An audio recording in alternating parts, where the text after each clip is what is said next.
오늘 또 하나님의 말씀을 나눌 때에 하나님께서 우리 모두에게 크신 생명의 은혜를 주시기를 축원합니다. 오늘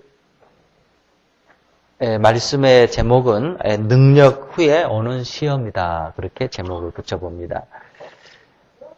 오늘 이 말씀의 배경은 아나니아와 삽비라의 사건과 바로 연결이 돼서 일어나는 그 다음의 사건입니다. 우리가 지난 예배 때에 말씀을 본 대로 초대교회가 서로 이렇게 물건을 공용하고 어려운 자를 도와주고 네 것 내 것 없이 주의 사랑 안에서 이렇게 정신적인 교제뿐만이 아니라 물질에 이렇게 서로 나누는 삶을 살게 되었음을 성경은 말씀합니다.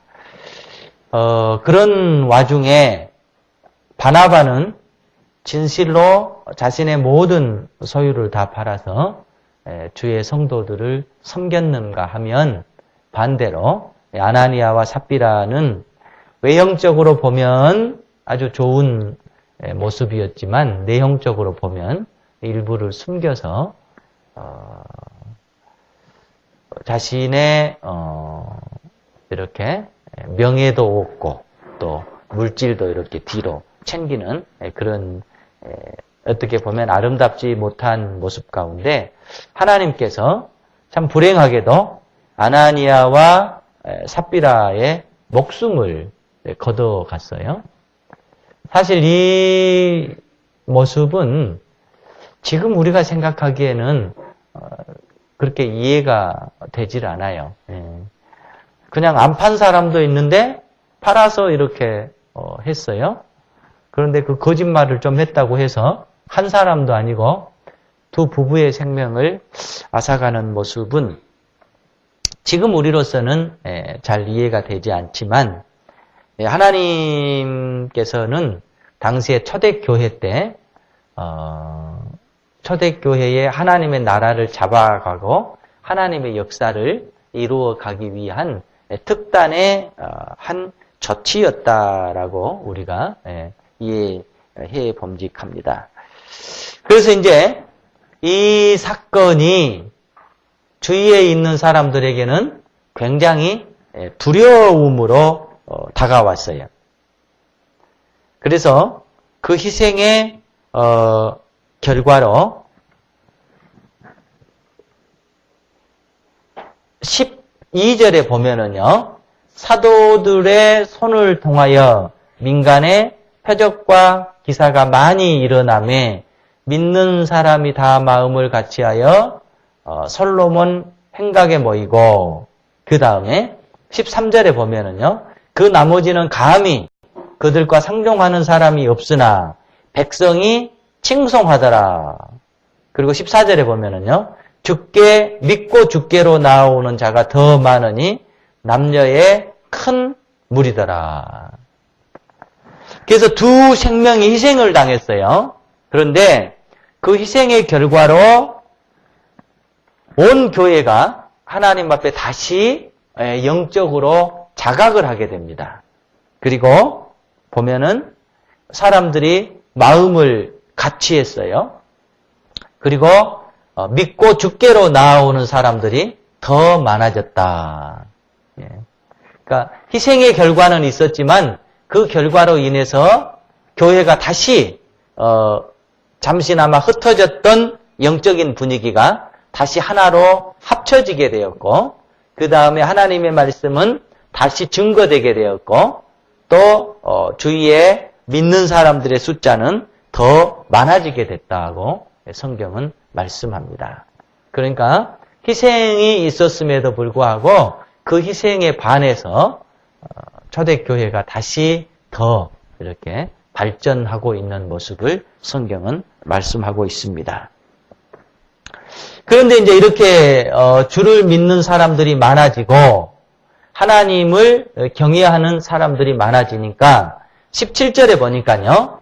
대제사장과 그와 함께 있는 사람, 즉 사두개인의 당파가 다 마음에 시기가 가득하여 일어나서 사도들을 잡아다가 옥에 가두었더니 이제 사도들을 잡아다가 옥에 가둬버렸어요. 그래서 초대교회는 아주 성령의 역사가 아주 강하게 일어났던 시기였어요.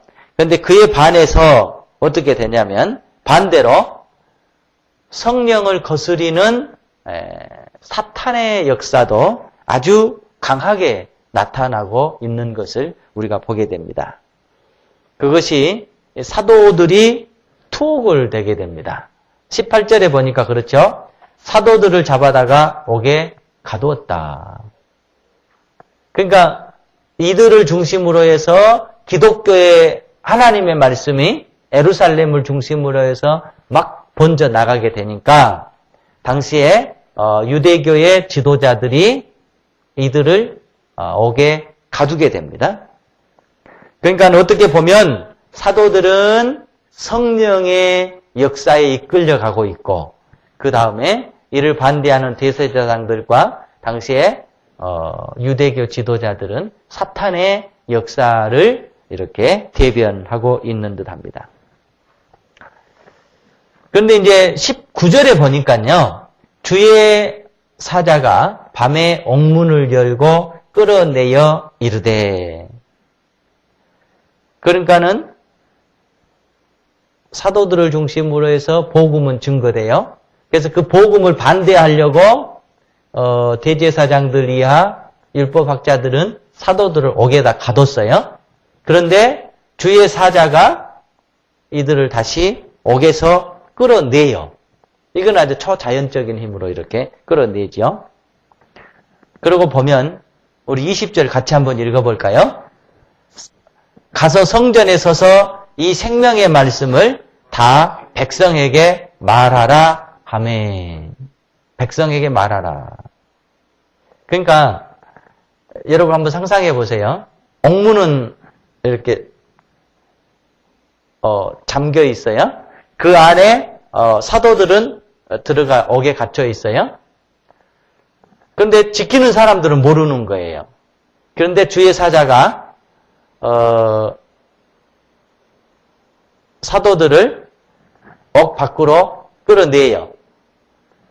그것 자체가 그들에게는 얼마나 참 기적이고 얼마나 능력이겠어요? 그러니까 그것을 체험을 합니다. 그런데 그 다음에 주의 사자가 하는 얘기가 있어요. 뭐라고 얘기를 하냐면 가서 성전에 서서 이 생명의 말씀을 다 백성에게 말하라. 그러니까 옥에서 사도들을 꺼내주면서 가서 복음을 전하라 라고 얘기를 하는 거예요. 곧 이 말은 바꾸어 얘기하면 너희들을 꺼내주고 너희들의 생명을 살리는 데는 뭐가 있다? 하나님의 뜻이 있다. 하나님의 계획이 있다. 예, 그렇게 말씀을 하고 있는 거예요. 자, 여러분 여기에 보면 그 영문 성경을 한번 봐보세요. 그러면은 우리 공문 성경과 다소 조금 다른 부분이 있어요.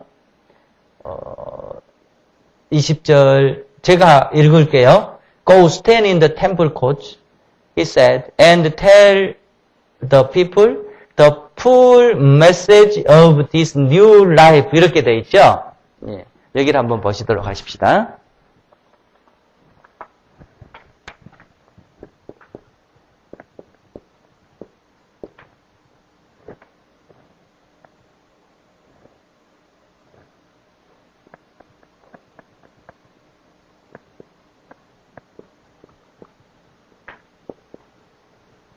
자, 이렇게 돼 있죠? 이거는 풀 메시지. 우리로 치면은 완전한 메시지. 순복음 사람들은 이거를 그냥 순복음이라고도 하고 그러고요. 여기에 보면은, 네. 이 새로운 생명을 전하라. 지금 이렇게 돼 있잖아요. 그러니까, 주의 사자가